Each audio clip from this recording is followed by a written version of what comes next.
Whistleblower Edward Snowden leaves Hong Kong. Universal suffrage, a key theme in the upcoming July 1st rally. And the Shenzhou 10 completes manual docking with Space Lab module.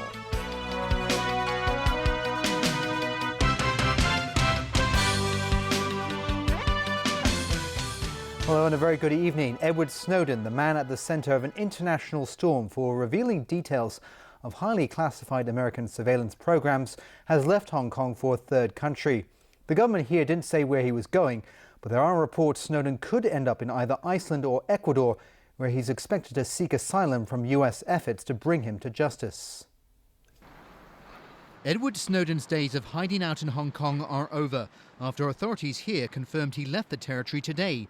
According to the government, the former National Security Agency contractor, whose leak of classified documents has sparked a global debate over the proper limits of surveillance, left Hong Kong for a third country. The government insists Snowden left voluntarily and that it was legal to do so. There are reports he was on a plane bound for Moscow and that Iceland and Ecuador are among his possible final destinations. The timing of his departure couldn't have been a mere coincidence, given the Obama administration had just issued charges under the US Espionage Act against him and insisted that Hong Kong send him back as soon as possible. Indeed, Washington had asked that a provisional arrest warrant be issued against Snowden and warned just last night that relations with the SAR could be complicated if the issue wasn't resolved quickly. Today, the government here confirmed that a request for an arrest warrant had been made, but it added the documents provided by US authorities didn't fully comply with Hong Kong's legal requirements and that more information was needed for the Department of Justice to consider. Given that US authorities, in the eyes of the Hong Kong government at least, hadn't provided sufficient information to back up the request for Snowden's arrest, authorities here had no legal reason to stop him from leaving. The Guardian newspaper reporter at the forefront of disclosing the material detailing the extent of America's spying activities said the charges against Snowden were absurd. It's sort of extraordinary that they would actually charge somebody under an espionage statute who didn't work for a foreign government, didn't sell any secrets, didn't pass any secrets. All this is bound to infuriate Washington, which has been left red-faced as Snowden's revelations on the extent of America's spying activities made waves around the world these past few weeks. It exposed the extent which America gathered intelligence on rivals like China, but also on Washington's European allies. Some of the latest revelations to emerge in recent days include alleged NSA hacking attacks on universities here in Hong Kong and Beijing. So as the game of catch me if you can enters its next phase for Snowden, authorities here and elsewhere will be anxious for Washington to explain this tangled web of apparent deception and surveillance.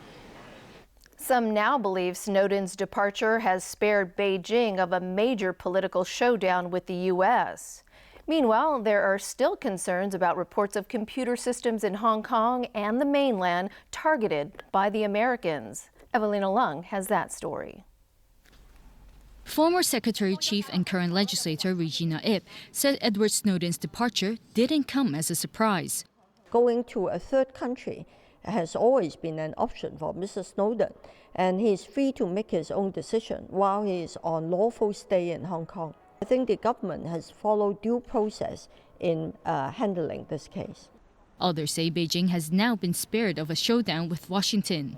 Basically, from Beijing's perspective, it want to minimize the kind of direct confrontation with the United States because on one hand, it has gained something already. Originally, the United States always criticized Beijing for violating cybersecurity and all that. But right now, Beijing found some evidence to counter those kind of attacks. So Beijing has won something already. But at the same time, it doesn't want to have some direct confrontation because that would cause a lot of uncertainties, and that's not what Sino-US relations want. And before the news of Snowden's departure today, a number of groups marched to the U.S. consulate to express their anger over reports Hong Kong and mainland computer systems have been targeted. We just want to express our real step. We don't see the U.S. government saying that illegally to intercept information in Hong Kong. We feel very angry. Some of the protesters who came here today also called on the Hong Kong government to implement measures to prevent any hacking attacks from happening again. And this is exactly what the government is hoping to do.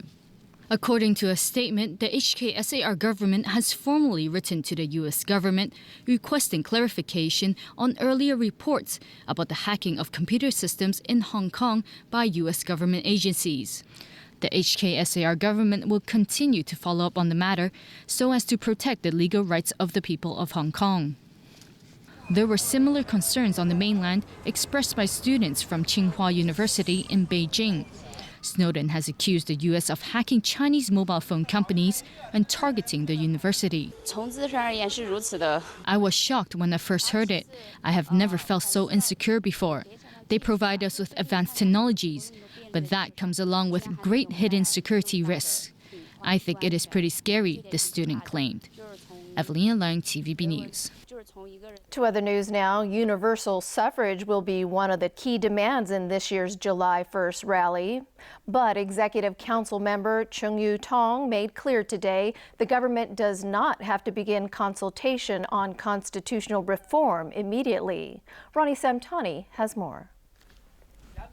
Members of the Civil Human Rights Front gathered today to announce their plans for this year's July 1st rally. The group is demanding greater democracy and universal suffrage.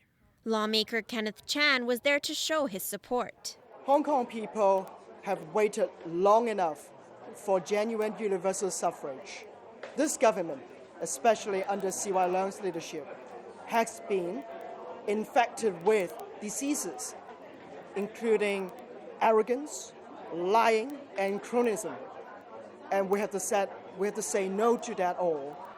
The Civil Human Rights Front plans to march from Victoria Park along Hennessy Road and Queensway to its destination near Chater Garden. Many shops here will be offering special discounts during the protest. But the Civil Human Rights Front said that they are not worried about this affecting their turnout. There is no discount for universal suffrage. And Hong Kong people, the democracy and our dignity is also not for sale. And that's why we don't think that it could affect the number of people. But on the other side, there would be more people being excited and go on the street because of these stupid tricks. Handover celebrations will be held at Tamar Park, coinciding with the rally. In an interview with TVB News this morning, Executive Council member Cheng Yu-tong said the festivities have nothing to do with the July 1st rally or the planned Occupy Central movement. He also dismissed suggestions that shopping discounts were politically motivated so as to draw attention away from the protest, arguing that shops have to make money, which is probably why they can't offer discounts all day. On political reform, Cheng responded to recent calls by EXCO convener Lam Woon Kwong to abolish functional constituencies in LegCo in 2020. Cheng said today it would be better to make changes than to get rid of the trade-based seats completely. Cheng also said the government did not have to start public consultation on political reform until the middle of next year, saying it has to deal with more pressing livelihood issues now. Lam weighted in on that today. He said the public can begin discussing the issue even before the government consultation exercise begins. Ronnie Samtani, TVB News. Next, deadly gun violence in Shanghai. A man's been arrested for allegedly shooting dead 5 people and beating a 6th person to death. The victims were the suspect's colleagues, a driver and a barracks guard. Authorities accused the 62-year-old suspect of beating to death one of his co-workers yesterday afternoon over an economic dispute. He then took his hunting rifle from his dormitory and allegedly gunned down the driver after asking the victim to drive him away. Police say he then killed the guard and 3 other colleagues back at the factory where he worked. The suspect was captured late last night. Authorities are still investigating the case. Well, 2 Chinese nationals and a Chinese American were among 11 people killed in a pre-dawn attack on a hotel in northern Pakistan. Police in Gilgit-Baltistan province say a group of gunmen stormed the hotel and opened fire. According to Xinhua news agency, 6 other foreigners, 5 Ukrainians and 1 Russian, along with 2 Pakistani guides, were also killed. Another Chinese national was wounded and rescued. The attack occurred near the foot of the Nanga Parbat mountain, one of the world's tallest. It's a popular destination for adventurous trekkers. No one's claimed responsibility for the bloodshed. Pakistani President Asif Ali Zardari and Prime Minister Nawaz Sharif have both condemned the attack. On to some good news. China's Shenzhou 10 manned spacecraft has successfully completed a manual docking procedure with the orbiting Tiangong-1 space module. Chinese space officials confirmed the Shenzhou 10 manually separated from the space lab first before manually docking with it again. The first time the two spacecraft joined together earlier this month, the procedure was automated rather than manually completed. The Shenzhou 10 is the country's 5th manned spacecraft to be sent into orbit. In the Qatari capital of Doha, foreign ministers from the Friends of the Syria group have agreed to give urgent support to the Syrian rebels. The group also condemned Iran and Hezbollah fighters for backing President Bashar al-Assad's regime. It's time to even out the playing field now that Hezbollah militia and fighters from Iran and Iraq are supporting President Assad's forces. That from 11 ministers of the Friends of Syria who've agreed to aid the rebels to oust Assad and stop the bloodshed of a civil war that's left 93,000 people dead. Since Plan A's push for a political solution failed, the U.S. Secretary of State says it's time for Plan B. Because of the chemical weapons that have been used, and because of this penchant for violence that has been re-expressed through the use of Hezbollah and Iranian transboundary support, each nation making its own decision as to what it is comfortable doing, but all of them committing, to do more to be able to help the Syrian opposition. But Iran's foreign minister criticized any move to arm the rebels. Ali Akbar Salehi said on principle, Tehran will continue to fight to keep Syria free from foreign interference. That comment had Britain's foreign secretary begging to differ.